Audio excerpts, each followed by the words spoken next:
yo'llarda faoliyat yuritayotgan Cobalt va Nexia 3 ga o'rnatilgan multiradarlarning noqonuniyligini asoslovchi 3 ta faktni sanab o'tamiz.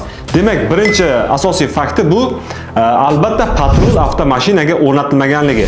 Ya'ni Vazirlar Mahkamasining 975-sonli qaroriga ko'ra albatta mobil komplekslar patrul avtomashinaga o'rnatilgan bo'lishi kerak.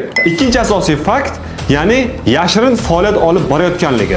Ya'ni yo'llarda, daraxt panasida, devor yoki stendlarning orqasida faoliyat yurityapti. Demak, bu faoliyat umuman taqiqlangan. Uchinchisi esa o'z hududidan tashqarida faoliyat yuritayotganligi.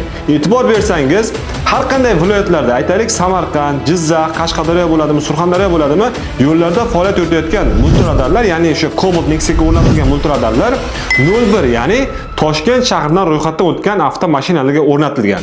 Vazirlar Mahkamasining ushbu qaroriga ko'ra, o'zining hududidan tashqarida rasmiylashtirilgan jarima solish to'g'risidagi qarorlar yuridik kuchga ega emasligi belgilab qo'yilgan. Demak, 01 avtomashinani viloyatlarda faoliyat yuritayotganligi, nima hujjatga asosga faoliyat yuritayotganligi bizga qorong'u. Demak, bu ham qonun normalariga zid ravishda amalga oshirilyapti.